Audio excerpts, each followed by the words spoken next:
welcome to MindShifters Radio. A little bit of a technical glitch there. We're delighted that you're here to share with us today in this opportunity to learn, to teach, to understand, and bring forward the original ancient Aramaic idea of forgiveness. We are working to bring this to every mind, heart, and being on the planet, and we appreciate everyone who joins us, supports us, and becomes part of the process every time that you do. I think maybe Jeanie was having some challenges getting on. Oh. Okay, she's been having a little bit of a challenge, so if you're in the hold queue, we'll ask you to just hold for a moment or two, and she'll be on go. We are in the middle of an intensive, so there's just lots and lots going on here. All we need, if anybody could arrange this for us, it would be really wonderful if anyone has the power to do it, to just shift things around so that we have 48-hour days instead of 24-hour days. Then we probably get everything done. So there's lots going on here at Heartland. Intensive is rock and roll, lots of energy moving, lots of process happening, and all things moving forward just wonderfully. Beyond that, our project is that of understanding, first of all, really experiencing who we are as human beings. And so many people on the planet have never had, or at least have no recall of the experience of their human lives, that they think there's something other than human. And so we have a suggested definition, an experiential definition of a human being, and that is hold a newborn child. When you hold the newborn, you get to experience who you are. If you've forgotten, it'll be a great reminder. If you haven't forgotten, well, congratulations, you're pretty rare on the planet. And if you have forgotten, then the work that needs to be done is that of opening to our human lives, to that presence of love. And the main tool that we offer in order to bring that to fruition is the tool of forgiveness.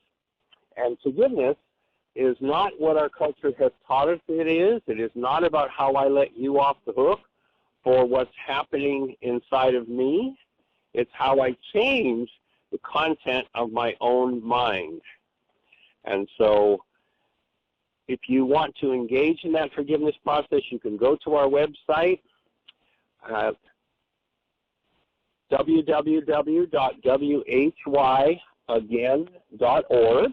And you'll see a bullseye in the middle of the page. If you click that bullseye, it will show you exactly how to. There'll be a series of links and instructions for how to get to the first century Aramaic forgiveness process.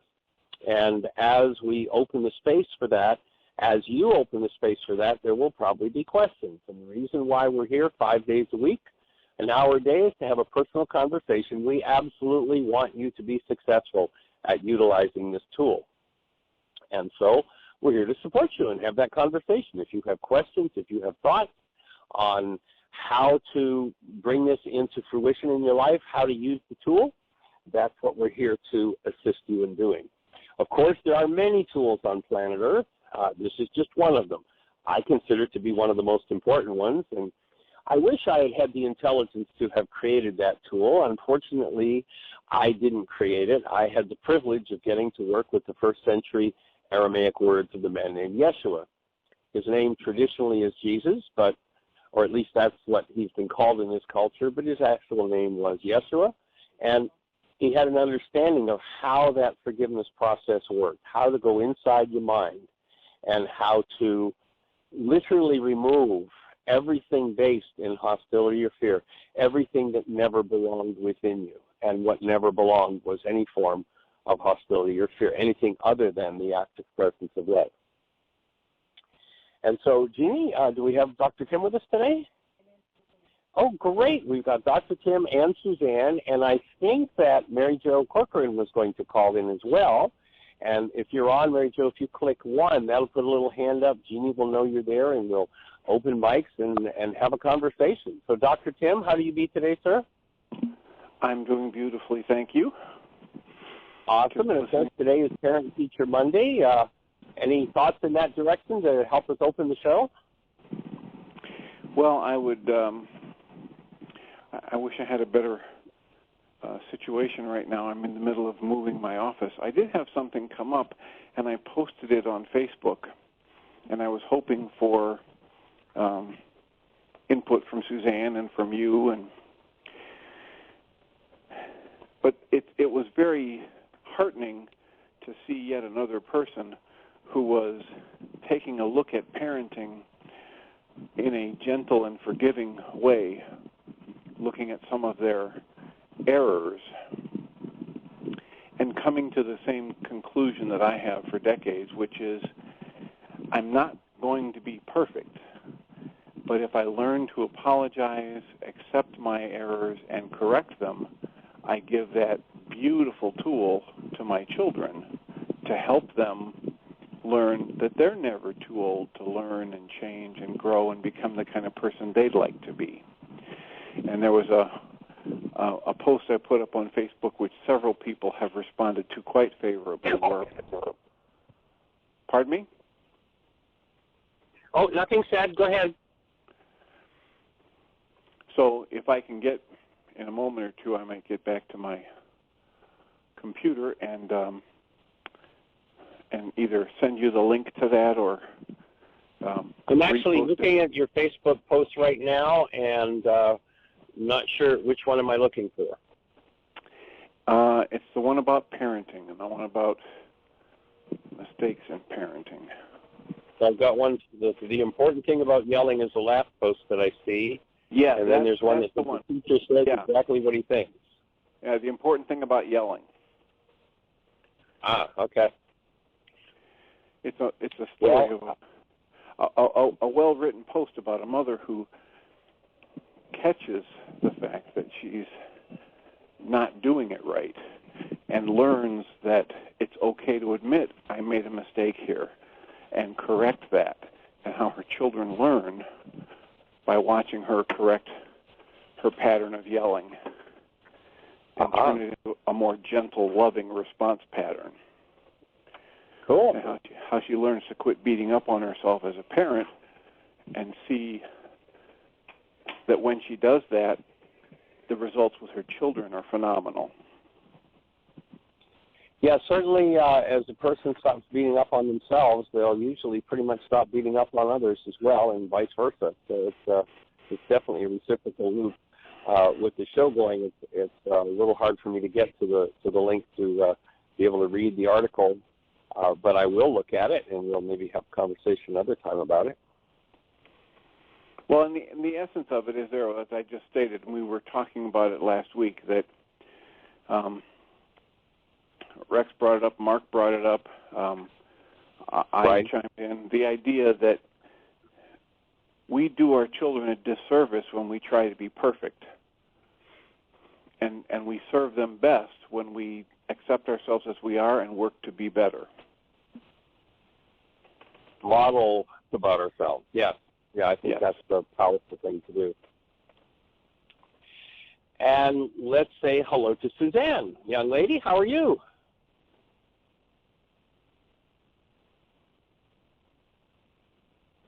Hello, Suzanne. Are you with us? Your microphone's turned on, Suzanne? Well, maybe she's turned away from her phone for a minute. Is there another 314 number that's in there? 316? Well, hey there, young lady. Hi, it's MJ Corcoran.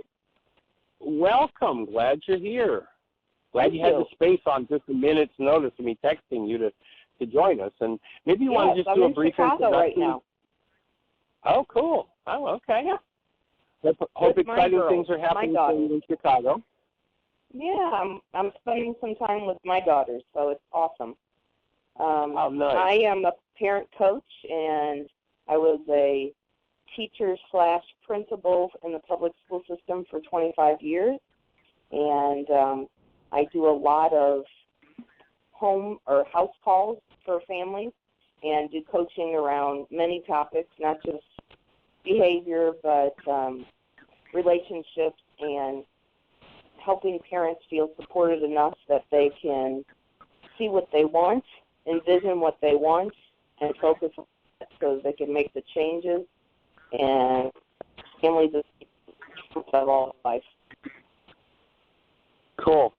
Well, the conversation Dr. Tim was having was last week. We had quite a bit of conversation with a parent where it led was being vulnerable enough to admit, to own, gee, I've made a mistake here, and share that with the child, and the modeling of just being able to tell the truth about ourselves and not have to be perfect, and how it alleviates the child of the burden of thinking they have to be perfect like their parents are. It also alleviates the tendency to blame everybody else. So it's a great way to. I remember when my daughters were younger, and I wanted to be the perfect parent, and then I realized, you know what, I do make mistakes. So how do I teach them about mistakes so they feel comfortable going, you know what, I messed up, and be honest with everyone. And I remember starting when they were really young, and making a cake and saying, oh, I forgot the water. That was a mistake. So what's going to happen?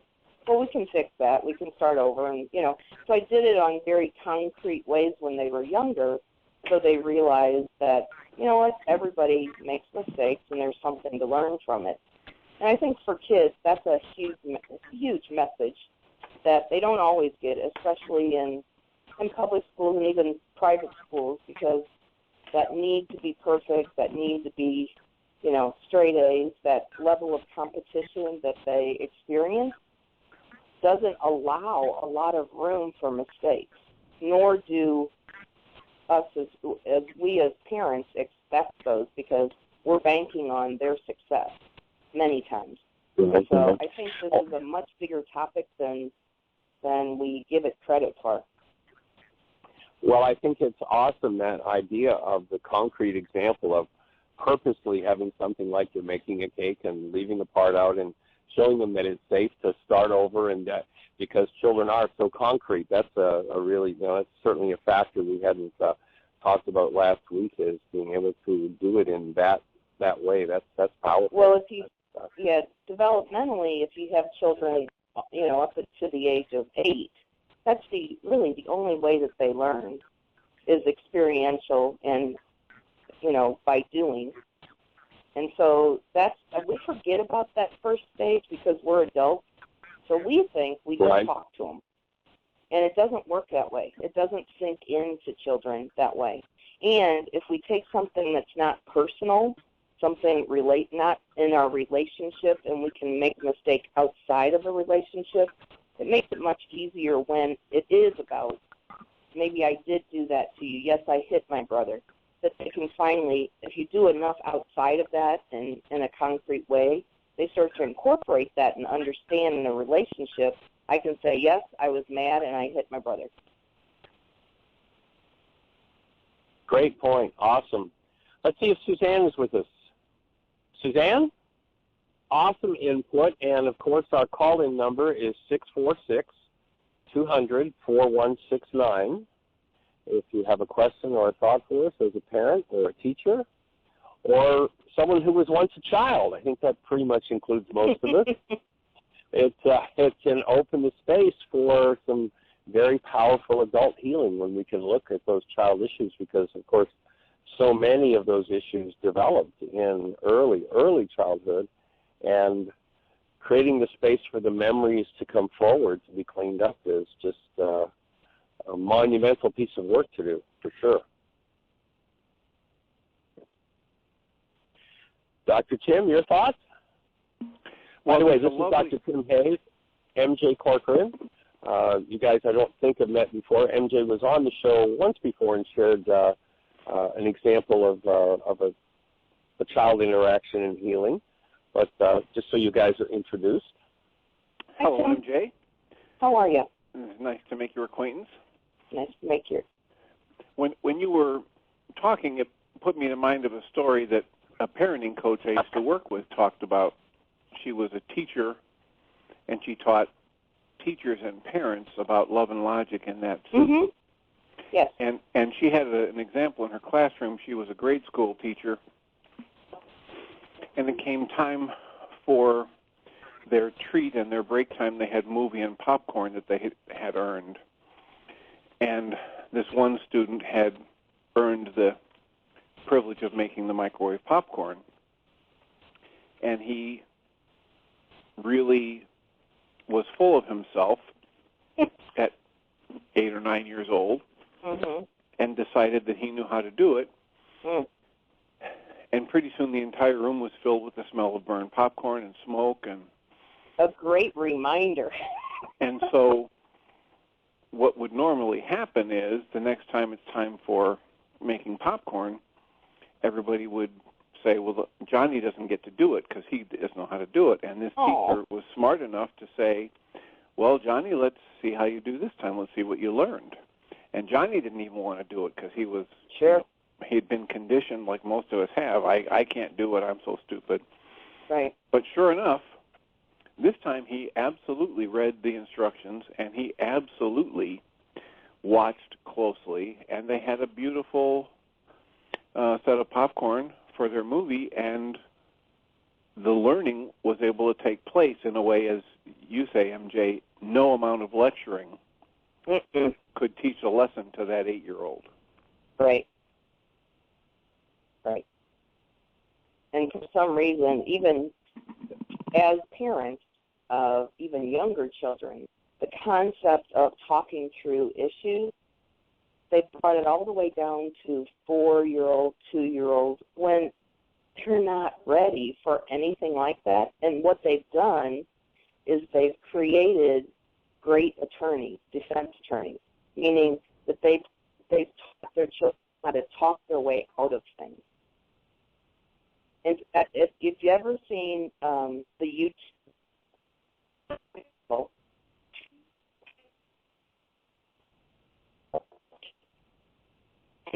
the whole thing is probably 3 minutes long. MJ, you were breaking up there. Oh, okay. I heard, have you ever seen the and that was it. Okay. If you've ever seen the YouTube video of a 3-year-old that has basically been taught how to argue with his parents, and he was arguing for another cupcake. And the 3-year-old ended up on the Ellen show because so many people watched this video. But he's arguing. He's got his hands on his, his waist, and he's pointing his finger, and he's doing everything that we do when we argue to argue for another cupcake. It is hysterical. But it tells you that when we only use our words, children don't understand. They just think, okay, so now I can argue back with you. So it really, I know that we think about this and we think, oh, we don't want our children. Most parents do not want their children to make mistakes. They always say, if I hear one phrase of this, I just don't want them to make the same mistakes that I did. I want to make sure that they have a good life. I want them to be happy, which could be many different shows on that whole conversation. Because as you said, Dr. Tim, we rob our children of things when we try and do too many things for them. And, they don't learn, even, as they are in life at 25 and 28. You just can't do everything for them because they miss out on life and experiencing that and learning, as we all do, even over burnt popcorn.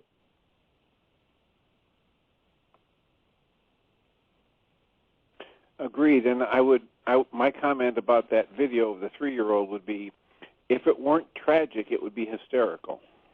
Exactly. I agree. And so, MJ, am I correct in understanding, MJ, that you've been exposed to this work? Yes. And how young... MJ joined us. Go ahead, MJ Michael. joined us for some workshops up in St. Louis back just a few weeks ago, St. Louis. And is going to be joining us for the 9-day Y intensive in a couple of weeks. Yes. So delighted that she's here to share and support her parenting experience. Oh, good. I was just about to ask how young you've had success introducing these tools to children, but maybe that's a premature question.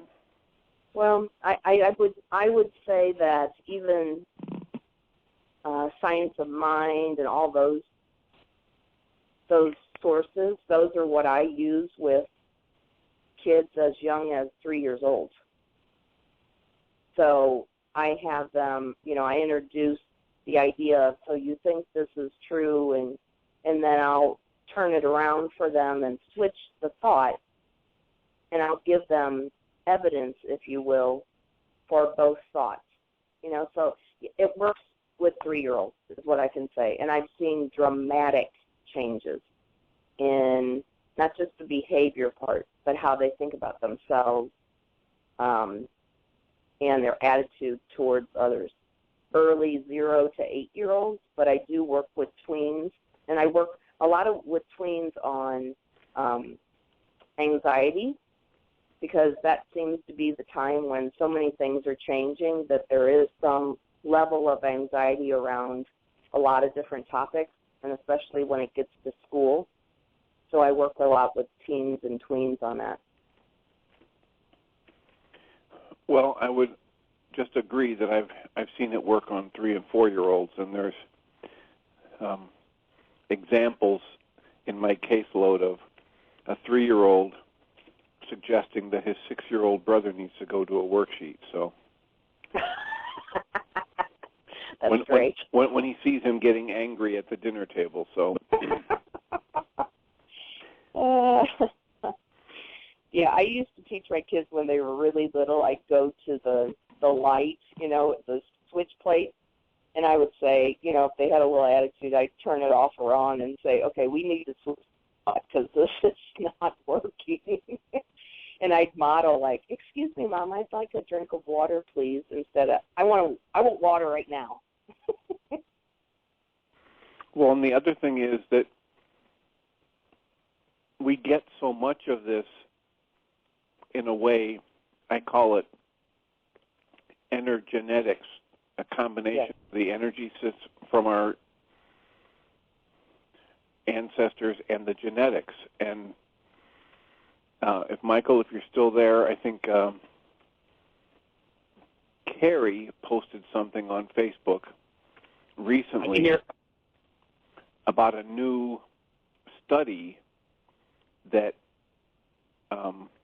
demonstrates the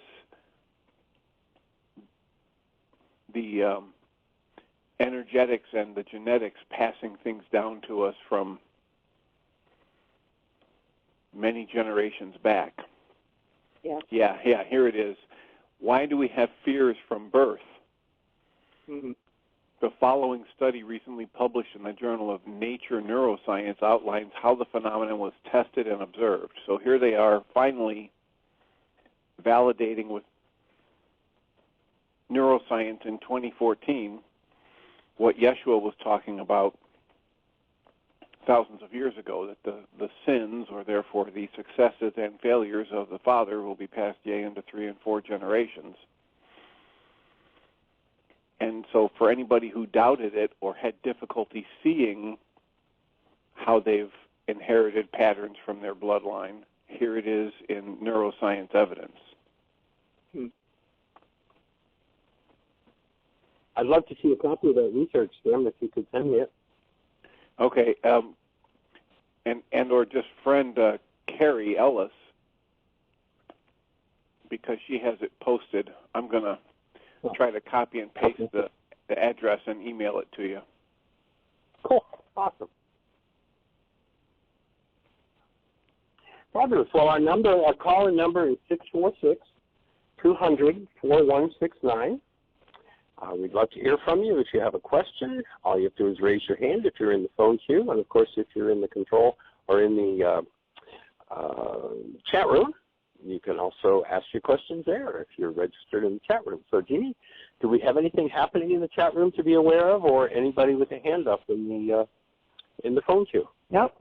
It's really quiet. So if somebody presses 1, you're first in line without a wait.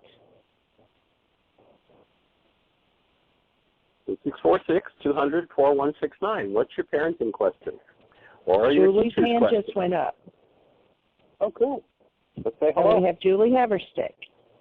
Hey there. I just Welcome.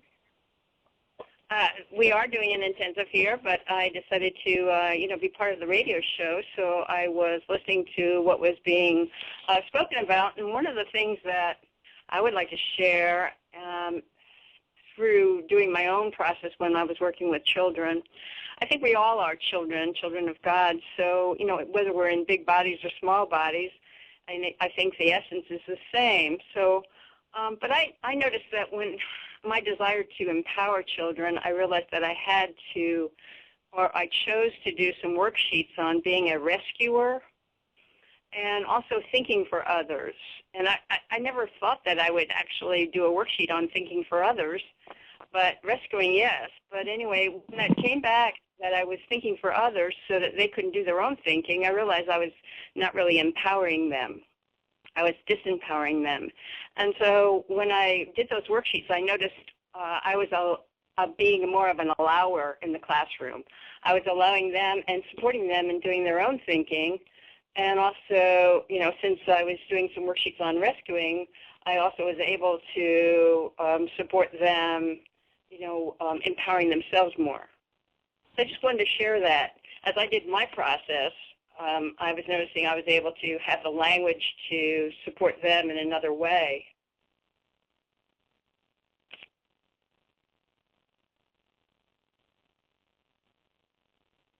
Cool. Awesome. So Julie, when you recognize, or what's your experience, and Julie, if you haven't met MJ Corcoran yet, she is on the phone with us on the show. You heard her earlier, so you guys are introduced. And Julie lives here at Heartland and has been teaching this work to children for the last quarter of a century. Time flies and you're having fun, doesn't it, Julie? Correct. So to introduce you guys, it's good you meet, and MJ is going to be with us in a couple of weeks, so you'll get to meet face-to-face right here at Heartland. Yeah, good to meet you, MJ. I was listening right from the very beginning. Oh, good. Nice to meet you, Julie. Can you hear me? I did. Yes, I did. Yes, good. And I totally agree that children, go ahead. I totally agree with MJ that children do learn through experiences. Having the experience, and just like when I was teaching them, the commitment, I would apply it. When I applied the commitment, they learned it better. When I had the target, and we talked about, they're on target in their behavior, they learned they learned to do the behavior a lot easier without any labeling. So, I agree. Applying it through experiences is the best way. Right. Yeah. I think when you said, Julie, about allowing, I love that word, and I think that is the parents that I work with, I would say that was one of their number one challenges, no matter what age of their children, because they see it as letting go in a way that they can't control. But allowing is such a beautiful way to describe it rather than even letting go. So thank you for that word today. You are welcome. When I was working towards empowering my children in my classroom, I had the same apprehension about, setting them free. Actually, stopping doing the police person teaching and empowering them.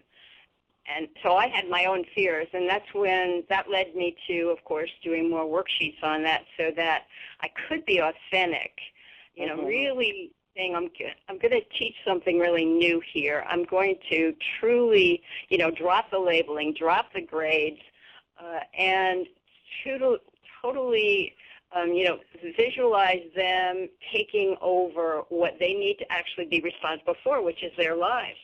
And even though I 5, 6, and 7-year-olds, I saw it happen in my classroom. So it was a great validation. Did it take a degree of work? Yeah. And I'm still working on it, but I did see it. I think one of the things, last week Brad called in and asked about his children coming over his house, and one of the things that I think really helps the energetic vibration of creating this space, and that is to have, what's our purpose for coming together? And if we change the purpose of coming together, then there's another vibration that supports healing happening in our relationship, no matter what the relationship is. And when we get clear what our purpose is, I noticed when I got clear with them, we did it together, then another love vibration came into the classroom for support. Yes. It's miraculous when it happens. It's very fun to watch. Absolutely. It's always powerful when human life shows up in the space, isn't it? Yes. Mm-hmm. And our apology, we seem to have some extra hesitation or delay in the phone system today, but hopefully it's coming across. So our apology for that. And so our calling number is 646-200-4169. And this idea of, I just love that you introduced it, MJ, the idea of concretizing the experience for the child that is under the age of 8 so that they have a tactile, physical experience, an example to go by. That's just really a powerful piece to add to the puzzle. Mm-hmm. Well, many of us as adults think as adults. We don't think as children, and we can't even remember how to think as children. And I think that's where the disconnect sometimes comes through when parents are trying to teach their children. I really do believe that if we go back to what we knew as a child and how we wanted things to happen, we would come from a much different, more loving perspective. Well, it adds also another dimension to 2,000 years ago, Yeshua saying, be as a little child. And is there anything that you found really helps the parent or the teacher to get back to that childlike form of concrete thinking in interacting with and teaching the child? That's a good question. I would say that I really try to have parents get back in the moment and just watch their children, not watch for them to make mistakes or watch for them to spill the milk or watch for them to do the next thing, but watch the way their child plays. And I really encourage parents to try and get back into the play part, because a lot of parents forgot how to play. I see parents all the time that the child is just yearning for somebody to sit down and play blocks with them. And what happens is the adult comes in and the adult makes the block formation and tells them where to put the blocks. And the child's little face just drops, like, that's not what I wanted. I wanted you to play with me. I wanted to initiate the play. I wanted to be the conductor, and you follow my lead. Or I wanted you to be a partner with me. Hey, I have an idea. What do you think? It's such a perfect environment for parents to realize their children when they get down on the floor and play. And they drop all the shoulds and what I should be doing, and they forget to look at the clock, and they turn off their phone, and they're not checking their email while they're playing. That's the way I've successfully got parents to remember what it's like to play. Or just for them in their adult life, I'll ask them, how do you play now? And they go, play? Well, I don't. I go to work out. I said, is it fun? And most will say no. So playfulness back into their life so that they can be with their children. Great input, great advice for parents to step into that role of the child and let the child lead. Gee, right. Wasn't it something about that a couple of thousand years ago, and the child shall lead them? Right. We could just remember how to follow. There's the key, eh? Oh, yes. Yes. Cool. Cool. well, and Jeanie, anybody with a hand up in the phone? Go ahead, MJ. I was just going to say, and what I've seen it do for the relationship of the parent-child is pretty amazing, too. When they can get down and play, seems to be once the child gets some quality time and really does feel like they're being heard and they can lead and they can be listened to, that all of a sudden they're not refusing to go get their shoes. All of a sudden they're jumping in their car seat because they had their time. So the level of cooperation and commitment to the relationship goes out the roof when the children get those needs met. And we forget about that. We just want the kids to go play and be away from us sometimes. Well, and that was a big lesson that Julie has shared with us over the years with children, is that if she wanted cooperation with the children, then she had to learn how to cooperate, or from the children, that she had to learn how to cooperate with them. You want to share a little bit about your experience in that regard, Julie? Absolutely. What I was observing in the classroom was, they had their personal code, their way of behaving and handling things, and I had mine, and we weren't really in a line. And I kept asking myself, what do I really want? What do I want from this classroom? What do I want to create that is different? And I realized I wanted cooperation from them. I wanted them to work with me. And I figured if I'm going to have them work with me, then I need to work with them.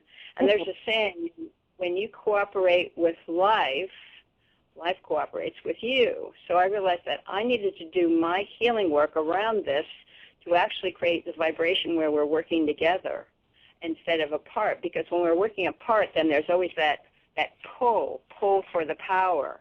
I can have the power through fear, but that's not really through, where there's a win-win situation. That's a power through fear. And I wanted to create an energy where they were cooperating with me and I was cooperating with them out of the desire to get along, to live more in harmony, to really empower both of us. And right. So for me to do that, I had to become even aware of that cooperation was available for me. And so I did a lot of worksheets on that. And when I would find that I'm finding myself in a power struggle, or I'm feeling a degree of fear that something is not going the way I think it should, or, I feel like I'm losing my hold or something, then when I'd do some worksheets on that so that I could see that we're doing an exchange of energy, where we're both learning how to communicate with each other, and we're both learning what the rules are, and we're both creating that harmony. So, that was a big lesson for me. Mm. Yep. That says a lot about who you are as a teacher, because I've done a lot of trainings with teachers, and it's the toughest training I do. It's the toughest, because it is, teachers have their classroom, and I'll say, as a teacher and an educator, sometimes those classrooms become their kingdom, and it doesn't work in partnership or cooperation as much as authoritarian, and it has to be, of course, there has to be that group dynamic and, like you said, that energy, but there are many teachers out there and all over the world that have a difficult time sharing their classroom with the kids. And I love teachers. I think they're awesome. But I think there's a huge shift in consciousness that has to happen in our schools. Well, I agree with you, 100%. And I think that, the teacher has, at least I can speak for myself, I had a degree of fear about, whether doing the right kind of job or not, and are my children learning, and how can you be responsible for who can learn what, Exactly. I mean, that's just very unrealistic. And so, it's just the teacher in a very stressful environment. And so when we're in a stressful environment, at least speaking for myself, my mind wanted to go into control. And I realized control is the past. That's the way I would have done it in the past. So for me to actually liberate, and for me to actually come into a place where, I want to be an allower and I want to empower. I mean, I didn't have the brain cells for that. I mean, I just didn't have it. And so the worksheets have, really supported me in, creating, at least the brain cells, and then my intuition would come in, and then when that came into play, then I would know what to do just naturally. But prior to that, it was just the old behaviors. And I can understand. I have a lot of compassion for teachers. A lot of the teachers that were in my school were on drugs just so they could cope. Right. I mean, who could live day to day in what you were saying in a control-based and what I call survival mode? That's why teachers are always saying how stressed out they are. That's where they live, is being responsible, and I'll say overly responsible, for the students in their classroom to be successful. So, I just, as I said, I think it's a huge conscious shift that hopefully, slowly, fast, whatever we need to do, we will start doing that with teachers as they come out of school.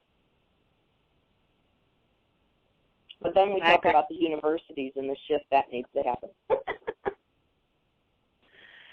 This kind of burden, I think, is something most people, teachers, parents, and children haven't been taught how to manage their own stress. So the stress level of trying to achieve that perfection and control and perform, and they're right back to what happened with their power person. The workshop we're in the middle of right now is codependence to interdependence, where we talk about power person dynamics, how they control a person's whole life. And if somebody doesn't resolve those, to me that's key. And if somebody doesn't resolve those, then they're going to pass them on in the classroom, in the family system. And, the person who hasn't resolved their own power person issues becomes a power person until they resolve those, until they work through them. Yeah, I think that the training in that regard should be compulsory for all teachers, all ministers, all doctors, all lawyers, maybe all people. Yeah, that might work. Yeah, why not? Why limit ourselves? Let's go with it. Every mind, heart, and being on the planet. Go ahead, Julie. You were starting to say something? No, I actually was just agreeing with you. Absolutely. It's been a long journey for myself, to create what I created in my classroom. I was very, very tickled to see the experiences that I had. And I realized I was doing a dual life. I was teaching the academics as well as the spiritual awakening. And at first, it was pretty challenging. And after a while, it became more natural. So it was a good experience. I bet. So I could see you two getting together and doing a conference for teachers. I could too. This has been Michael's dream for me. Yeah. Well, it's Michael's dream for the world.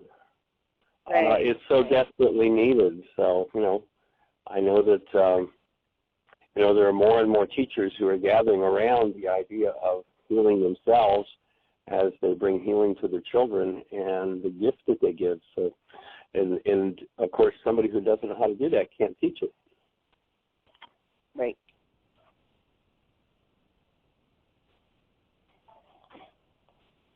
I am willing to take the direction I need to take, and I would be delighted to be able to share the information. And like I said, it's been an experience for me too. So I'm That's great. Do you have any thoughts in that regard? In whether or not these two should get together and run a teacher's training for teachers? Yeah, I think that'd be an excellent thing. The thing that keeps coming to mind when we were talking about being able to share, learn by experience, having the children learn by experience, but having us as adults learn from our own experience. It's just so critical. I just remembered I put a hunk of that in my Parenting Power Struggle Handbook, where I had been teaching the power struggle model in parenting for probably 7 or 8 years, and I found myself at home with my children in a classic power struggle. and the 3-year-old decided to just look at me like I was from Mars and very gently but very firmly absolutely refused to do what I was telling him to do. And in that instant, he taught me, hey, Dad, you have all of your energy focused on something you have no control over, which is the exact phrase that I would use with parents in my therapy sessions, and it woke me up. And I just, if we can look for ways, if we can train people to look for ways to see the wake-up call and train them to understand that it's an internal wake-up call and that the source of the pain is internal, not external, then we're just going to be way, way ahead of the game. Yeah. So if you guys want to get together and teach teachers how to teach that, I'm all for it. And Dr. Tim, what are some of the signals that, some of the other signals, aside from the child gently but firmly informing you, what are some of the other signals you've seen of how parents can open to new levels? Well, I think the primary thing is that they have to be exposed to, the brain cells that say the source of what's going on inside of me is inside of me, not outside. And so, when I was writing about this, I've had the good fortune to come across some other material that taught about how what I'm feeling inside of me is my own creation. Years before I stumbled across the teachings of Yeshua and the reality management worksheet, and that was the key for me. If I'm looking at other people as the cause, then I'm just completely lost. There's no salvation. But if I begin to realize I'm creating this, and I love what Julie was saying. Guy Finley talks about how if I want a different experience of life, I need to create a different reason, a different purpose for living.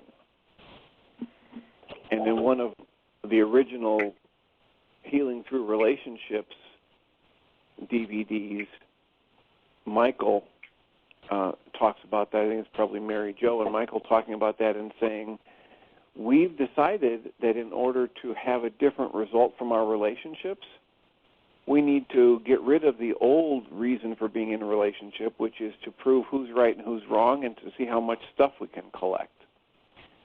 And let's choose a different reason for being in a relationship, and that reason will be we want to heal. And we want to use the interaction in the relationship as the stimulation to healing. And if I choose a different purpose for my interactions with my children, rather than getting them to do what I want them to do, but actually learning about them and building and strengthening my relationship with them, then I have a possibility for a whole new experience in my interactions.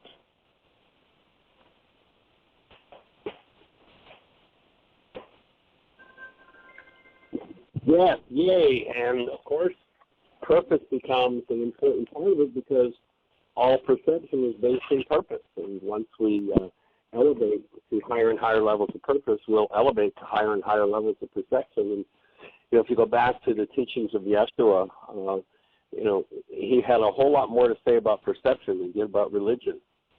But it doesn't, unfortunately, come through in the Greek teachings. It gets lost. But keeping perception clean, free of hostility and fear, is the core of the whole process. Because if the guidance system is flawed with corrupt data, which is what hostility and fear indicates, then with a flawed guidance system, where can you go? How do you ever get free of that one?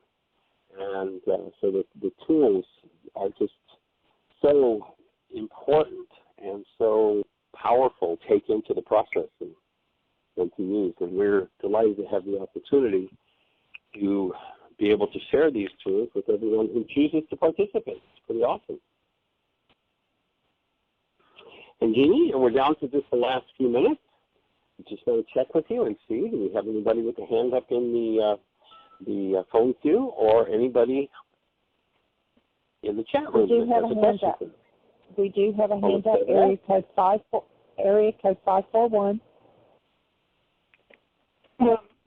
Hey, it's Julie from Ashland, Oregon. Hi. Hey, young lady. Hi. Something just came to mind that I'd love if you might want to go into a little bit with regard to teaching, and that's the idea of having a personal code. And I was wondering how early we might teach that, to what different age levels we could teach that, and maybe have a continuity of that through each age group as they evolve. And then that way it would be a core guidance system to people becoming conscious and ethical citizens who actually govern their world. If anybody wants to comment on that, I know Julie's had a lot of experience with that. And a personal code is something that I never got to create for myself growing up. Well, actually we all, and that's why one of the workshops we do is called On Creating Consciously. We all created our personal code, but unfortunately, for the most part, that creation was unconscious. And in fact, most adults don't even know that they have a personal code. And our definition, of course, of a personal code is the mind's personal set of rules by which it governs its behavior. And so somebody can choose, somebody can say, well, you know, I'm going to be loving from now on, but if their personal code does not include a loving response to a certain stress, then they can choose that till the cows come home. Nothing's going to change until they change their personal code. That is their unconscious set of rules by which their behavior is governed. And that's really, you know, the core. That's another way to speak about the core of this work, and that the personal code that is well developed in our genetics. And then in utero, certain aspects of the personal code are reinforced according to what's happening in the environment, in the mother's mind, in the mother's chemistry, her physiology, and in her emotions. And then outside of that, to the external environment, the personal code is energetically in development. And the idea of becoming consciously aware of the personal code and selecting and choosing to build and to develop one that is in harmony with where I choose to live rather than an expression of my unconscious environment is a huge piece of work to do. And that's really the core of everything that we're doing, is teaching people how, with forgiveness, to remove from the personal code the things that never belonged, and to move to the place where behavior becomes something that is in harmony with choices rather than in harmony with unconscious dynamics. I'm sure that as teachers, you know, the teachers who are with us have seen all kinds of examples of these little ones playing out a personal code that they, being acquainted with the family system, can see that it's just a family model. It's something the family has developed. Do either of you have a thought on that, Julie or MJ? I did develop, you know, the commitment, which was to work on the, you know, a unified personal code. And I totally agree with Julie. If each one of us have a different personal code, it will be more chaotic than if we had a uniform personal code. So my promise to you was definitely on the board, and then Who Am I was on the board. It was a bulletin board, and so we used that and we incorporated that so that we did have some rules for how we were going to, you know, create that cooperation within the classroom. Okay, thank you. So it's that simple. And yet, you know, they'll come to the classroom with their predetermined unconscious code that Michael was talking about. So I guess because earlier in life one is allowed the possibility of looking at that and canceling those goals. I mean, that's a tricky thing to do with respect to still having to operate in the world and with their parents and in the family environment. So it's empowerment from the child's roots up, and I wonder how you deal with that with the parents too. Like, it could be a cooperative endeavor. Well, when I had parent-teacher conferences, I shared with them the personal code, and I shared with them why I was going to teach this and what I wanted to create. I wanted to create harmony within the classroom where we cooperated. Parents want cooperation from their children also. So parents were willing to work with me on that and to work with them learning that at home. I taught them really through experience. You know, if I saw them on target or I saw them, you know, being a gentle listener, I would say, wow, it's great. Look at how you're following the, you know, what you promised. You're being a gentle listener. So, you know, it became, what should I say? We worked together, the parents, the children, and myself. We were working together to create harmony. Now, they didn't really do the worksheet process, the parents, because, you know, I wasn't teaching that to them, but I did give them a copy of, you know, my promise to you. Okay, that sounds good, and I think what you have to teach there, Julie, would be really great in a training where people maybe role play just to entrain the brain cells, so teachers entrain the brain and go out and start implementing that. It'd be great. Thank you. It's definitely a process.